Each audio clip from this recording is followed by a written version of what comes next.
Ladies and gentlemen, please welcome Trevor Munroe.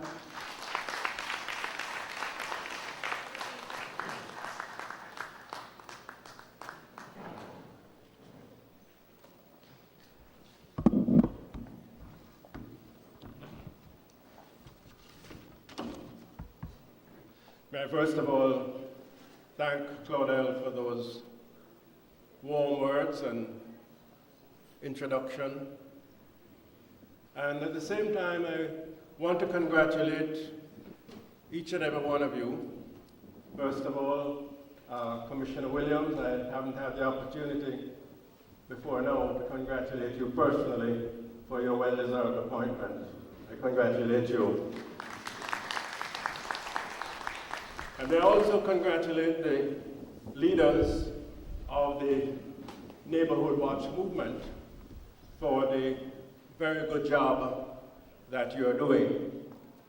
As I stand here today, I have to recall that it was exactly 10 years ago, on November 20, 2004, that I stood in this very spot at your 17th annual Neighbourhood Watch conference.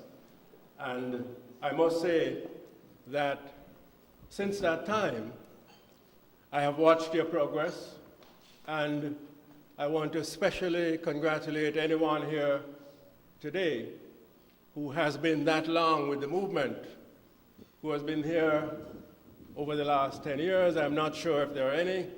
If there are such, there is one gentleman. Anybody else was here in 2004? Well, special congratulations to you all. And I do hope that we each and every one understand that we're in this for the long haul.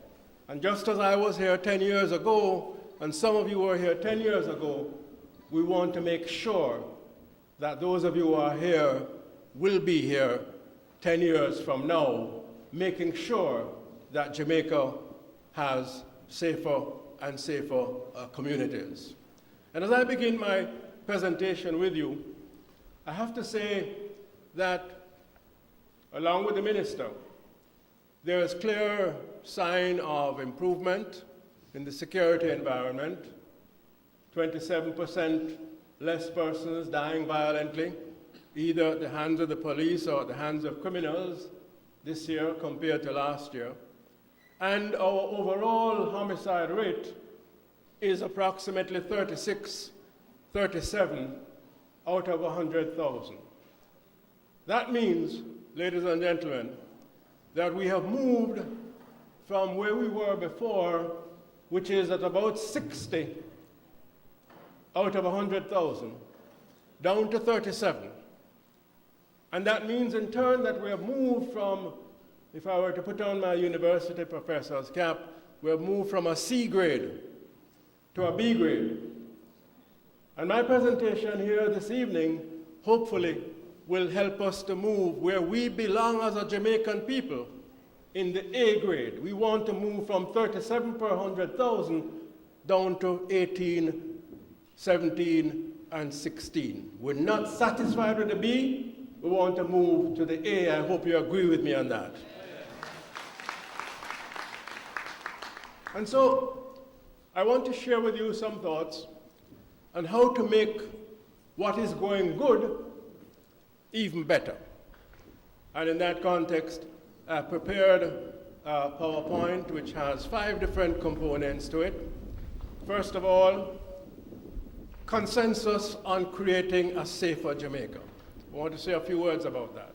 Secondly, corruption and the cost to Jamaica of corruption and efforts to address it. Thirdly, the need for NIA, the role that it has performed, but we and Jamaica require more. Fourthly, the need for community-based movement in which the Neighbourhood Watch has to play a critical role. And finally, I want to talk about NIA's willingness to contribute with stronger partnerships to ensure that we do move from the B grade into the A class. Firstly, creating a safer Jamaica. It is not only us here who agree and want to see that. Over the years, we have had many different commissions of inquiry, task forces that have come to the same conclusion. In 1993, the report of the National Task Force on Crime, chaired by then Chief Justice Lindsay Wolf. 1997, the National Committee on Political Tribalism. 2002, the National Committee on Crime and Violence. 2006, Special Task Force on Crime, chaired by the late Commissioner Macmillan, no longer with us. And most of all, recently, in 2009, Vision 2030, Jamaica's National Development Plan. And that Vision 2030, remember, was developed on the basis not of a few academics or public servants sitting in an office.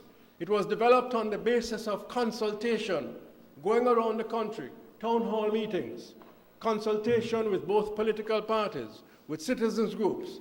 And they came to the conclusion that the target, goal number 2, Jamaica must be made a society that is secure, first of all, cohesive, and just. So we have had so much discussion, so much analysis. The question then arises, we have made progress, but why have we not made more progress from the B to the A grade? I suggest to you, ladies and gentlemen, that corruption has been a main roadblock in Jamaica's progress. The research done at the University of the West Indies and elsewhere indicates a heavy cost of corruption to our people in every sphere of life, including safety and security. I just want to recall a couple areas where it has cost us dearly.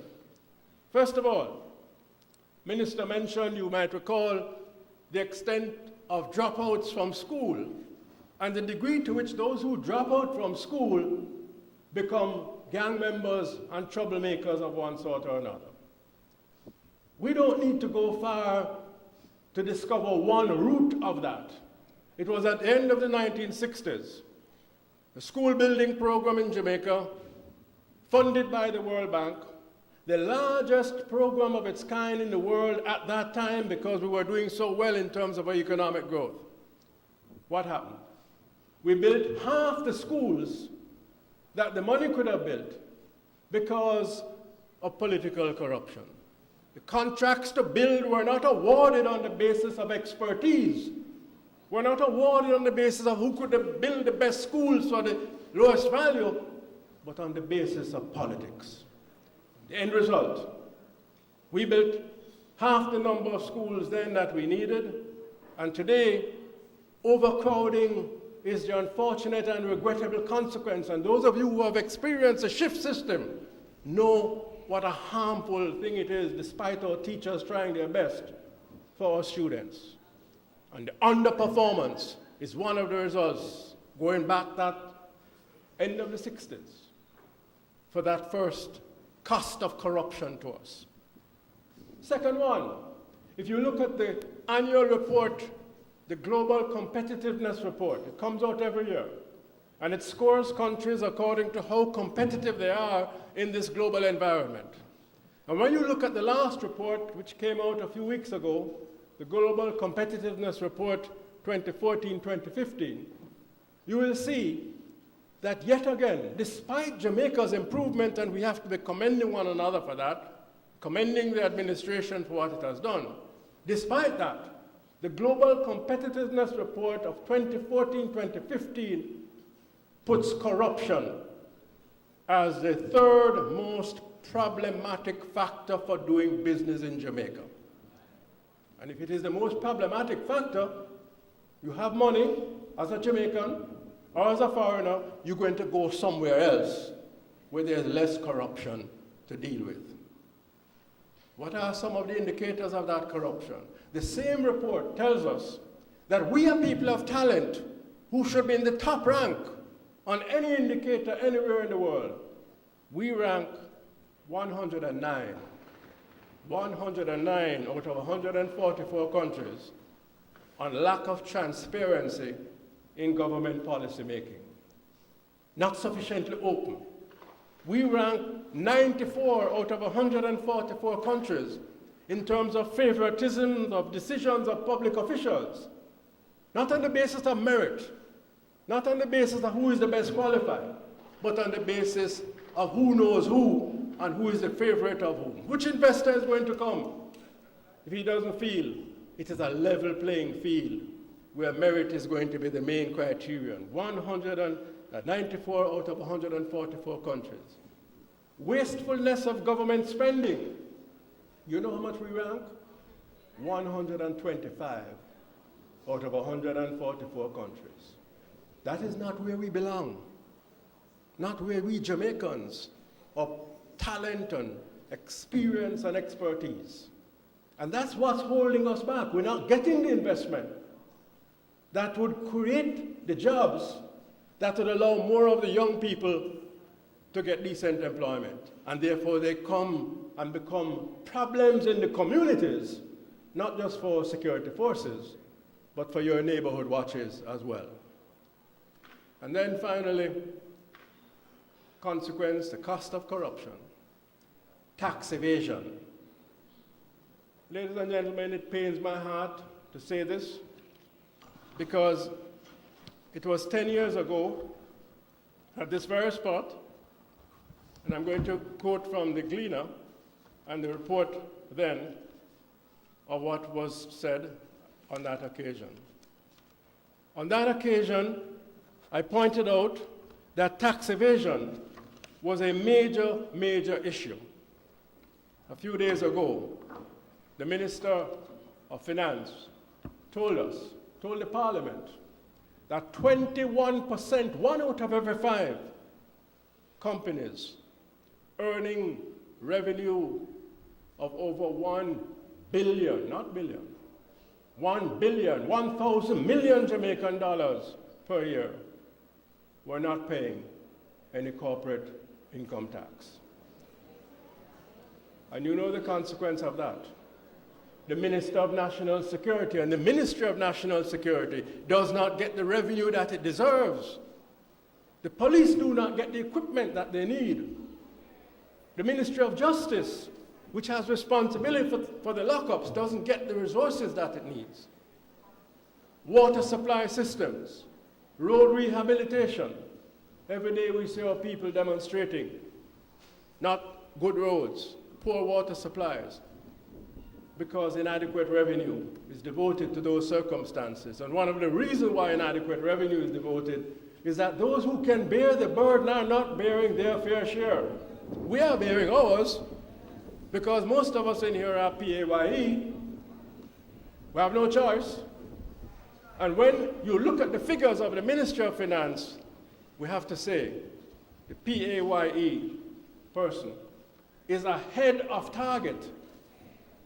The budget has a target, and we are 670 million more than targeted, while company tax is 4 billion less than targeted for the period April to September 2014. And so we have to say, frankly and honestly, corruption is costing us dearly at the national level, and it comes down to the local level as well. And therefore we need to deal with it. In truth, our people have been trying to deal with it over the years. Let us look back at some of the efforts that we have made. We've tried to deal with it through elections. In so many elections, our people have voted out the government that they feel is tainted with corruption and voted in an opposition that they feel will do better. That was so in 1972. Voted out a government tainted with corruption and voted in a new one. It was so in 2007 and again in 2011. So our people are trying to do their best in commending those whom they believe will do better and in punishing those whom they believe are tainted with corruption. Parliamentary resolutions have been passed. I myself, going back to 2002 while I was in the Senate, passed a resolution with support on both sides that we needed campaign finance reform. Why? Because you and I don't know who is paying the piper. When the election campaigns are run, when the parties are funded, if we don't know who is paying big money, how can we guess? How can we know who is going to be getting favors afterwards? And remember where we rank in terms of the favoritism of public officials. And so we've been trying over the years in laws and institutions. We set up the Parliament Integrity of Commission in 1973, the Office of the Contractor General, which has done such good work, 1983 as well, and 2001, the Corruption Prevention Commission. Those steps have been good, but they're not adequate. At the time when National Integrity Action was formed, only 20% of our Jamaican people believed that the leadership of the anti-corruption drive coming from the government was adequate in November 2011. And a few years ago, this is one of the most worrying things. 58% of our people believe that politically connected criminals go free, and the same percentage that powerful criminals go free. It's not acceptable. The small man, the man who may steal akis from the Governor General's house, and I don't justify that, he gets 3 months. The case is heard within 6 months and he goes to jail for 3 months. What about the big shots? Those in the upper category. Is the justice system equal? In 2007, the Commission on Jamaica's Justice System, including Lindsay Wolf, chaired by the late Barry Shabans, commended the justice system because of the independence of the judiciary. But they also said that one of the main weaknesses of the system was inequality. It was not treating people from different social standing with the same approach required by the rule of law. And so, because of these factors, National Integrity Action was formed. The corruption identified as the key problem, not just by me, but if you look at Jamaica's national security policy, laid in the Parliament just April gone by Prime Minister Simpson Miller, you will see the following, and we need to note it. High probability, high impact, Tier 1, clear and present dangers. Clear and present dangers to Jamaica, our national security, and our development. A political system compromised by links to organized crime. Corruption of elected and public officials. Public work contracts awarded to criminals. All of this is in that document, the official national security policy of Jamaica. Corruption in institutions of the state, for example, in the security forces, the police, the prison, and the justice system. And here I want to pause to commend the work, extraordinarily positive work, of the anti-corruption branch of the Jamaica Constabulary Force. And I really want you, Commissioner, to convey to them our appreciation and that of the major organized crime anti-corruption agency as well. So, what needs to be done to create a safer Jamaica where corruption is a major problem in so many areas? We need a social movement for integrity. We need a social movement for accountability at the national level, but also at the community levels where you function and where you operate. That is why NIA was launched in December 2011. Our vision, a Jamaica where government, businesses, civil society, and the people manifest integrity in their conduct, are held accountable, and apply proper sanctions for corrupt activities. Our mission to combat corruption and build integrity in Jamaica through the persistent promotion of transparency. We need to know what's going on. Accountability in the conduct of government, in the conduct of businesses, and in the wider society. That's our vision and our mission. Our work, many of you may be familiar with, first of all, in building public awareness, television ads, the 1-hour documentary film, which many of you may have seen, The Cost of Corruption, Jamaica's Barrier to Prosperity. It's on our website. 120,000 have viewed that film on our website and on YouTube, and it was shown on CVM as well as TVJ. But we don't content ourselves with that. We have face-to-face forums. Port Antonio, Port Maria, Spanish Town, Maypen, up and down the country, trying to build awareness in people why we need to practice integrity and why we need to combat corruption. And we do this in collaboration.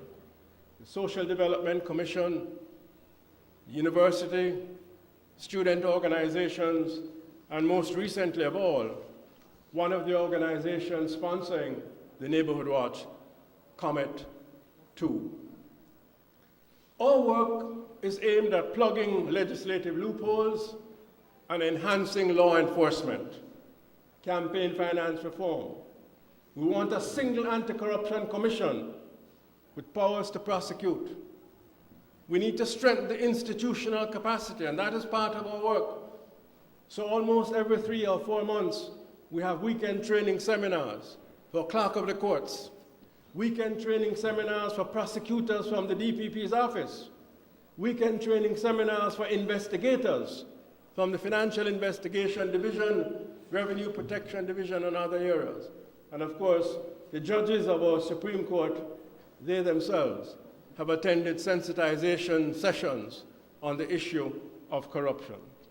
And of course, we have to strengthen relations with our international partners, not least of all, USAID playing such a big role in our movement, the United Kingdom counterpart, as well as the European Union. In the last 3 years, we have seen progress. Our work has had an impact. Almost 1/3 of the Jamaican people are aware of NIA. Bribery and victimization levels have gone down according to surveys. It used to be much higher than the global level. It has now gone way down. That is people's willingness to pay a bribe or to receive a bribe. Surprising result to me, but that's what the surveys show. 77% of the Jamaican people say they are willing to join an anti-corruption organization to deal with the corruption. That's 20% higher than the global average of 107 countries. And after the 2011 elections, 2 firsts were scored for the first time in 70 years. 6 big companies disclosed how much they had donated to political parties. And the Electoral Office published for the first time the name of those candidates who were in breach of the election laws in Jamaica. And most recently, in the Parliament, the Integrity Commission Bill has been tabled, and Campaign Finance Reform Bill is about to be. And so, we say to you and to others, NIA's work is necessary, but it requires much more to get on top of the scourge of corruption. What is needed is local, community-based movements for integrity. Community-based organizations and neighborhood watches, not only to do what my neighborhood watch did, which is to look out for the wrongdoers and to use the whistle and alert, but also to become organs of accountability with integrity champions. This is not supposed to be new. Vision 2030 tells us, and I remind you of what that National Development Plan says. The national strategy in Vision 2030 proposes a model by which democratic participation and accountability at the local level are pursued, not just at the national level. It proposes to empower communities to become independent of the criminal gang networks and participate fully in the mainstream society. And very importantly for you, National Vision 2030 states to strengthen the process of citizen participation in governance. And of course, a critical dimension of governance is security. How do we translate talk into action? May I say that we Jamaicans, and I include myself in it, if there were a global prize for good talk, where do you think we would come? I think we would be number one. So we have to move beyond the talk into action, translating talk into action. And I wanted to make some suggestions. The Neighbourhood Watch groups, the police youth clubs, and other community-based organizations must become organs of effective participation and accountability. How? Making partnership in community policing with the police a two-way street. Remember what community policing does. It works with various organizations to address crime, fear of crime, and other safety issues which concern the communities. One way on that two-way street is for the citizens to be informing the police constantly, to let them know what's happening, what are the threats to security in the community, make suggestions to the police and other agencies regarding crime prevention and crime control. And I say other agencies as well, because as was pointed out, when our community is overrun with bush, and there's no bushing from the local government authorities, that is a threat to our safety. And our Neighbourhood Watch has to take that issue up, not so much with the police as with the local government authorities. So that is one way that the street needs to go. But the second way I suggest, ladies and gentlemen, commissioner, officers, is that the police themselves need more regularly to give scheduled reports from the relevant officers, whether subdivision officer or divisional commander, to the neighborhood watches. So we give the information, make the suggestion, they tell us what is their plan to deal with the particular community or communities. How far are they fulfilling the plan targets? And what are their proposals to improve the level of fulfillment? Our role, NIA, we want to make a big contribution to this with stronger partnerships, assisting in designing the structure and governance of the Neighbourhood Watch movement and the Neighbourhood Watches, which is now being re-examined, as you know. Secondly, we want to and are willing to train volunteers from Neighbourhood Watches in what is called social auditing. And what social auditing means, it's a big word, it means you train citizens how to track and monitor government expenditure in various areas. So for example, the government allocates so much million to a school or to road repairs, and that money is well spent. Commendation from the social auditor in the Neighbourhood Watch movement or the Police Youth Club. Not well spent, we make the report as a Police Youth Club or as a Neighbourhood Watch. So we become able to deal with Jamaica being way down when it comes to wastefulness of government expenditure. The Auditor General, Contractor General can't deal with that by themselves. They are in office in Kingston and they do a good job. But in the 783 communities across the country, if we had groups that were doing social auditing, they would be in a position to help our country reduce the extent of wastefulness in expenditure. And of course, we in NIA, we believe that we need to do more to open up ourselves to membership from integrity ambassadors in various neighborhood watches and other community-based organizations. And so I wanted to share these thoughts with you. Perhaps you may discuss them in your breakout groups later on.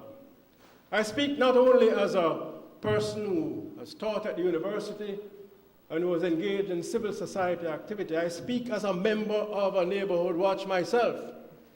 And my experience, I believe, is not very different from many of you.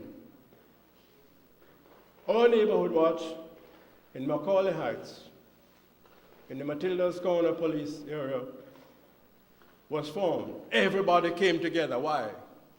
Because our neighbor was shot and almost killed by a gunman. We came together, we brought the police in as partners, they came, they spoke with us, and we developed our system of alerting one another. And we were active for approximately 1 year. Then, nobody else got shot. No big criminal came into the community as far as we could see. And gradually, what started out great, what went well, gradually, I have to confess, we went to sleep. Our neighborhood watch became inactive. And when I look back at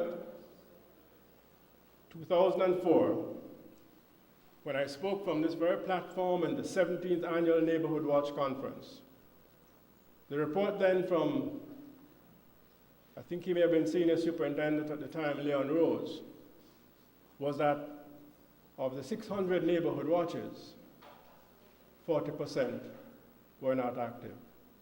I think we've done better now. 698, more active. And most of all, I commend you for the Safe Community competition, because that is going to give us an additional incentive to become more active. But beyond that, ladies and gentlemen, unless your watch becomes more an organ of participation, not just for the executive, and a two-way street of accountability with the police, where they report to you, build up the levels of trust, so that what is getting better, which is levels of trust by the Jamaican people in the police, can be even more improved. Unless that happens, what happened to us is likely to happen to too many neighborhood watches. I am confident that if we had a relationship with our police where every 3 months, every 6 months, they came and said to us, this is the plan, these are the targets, this is what we have achieved, this is where we still need to go, these are the plans and proposals we have to do that. I believe our neighborhood watch would awaken and would today be alive, because it will be giving proposals and suggestions to prevent crime and not just only to respond to the criminals. National Integrity Action, I assure you, will play our part in seeking to make certain that 10 years from now, we don't have a conference where too many of our watches are not active. And from your discipline today, from your attentiveness, from your seriousness, I am confident that you shall be able to make that grade. I commend you and congratulate you for your efforts so far, and for the police officers who have been working with you. Thank you very much.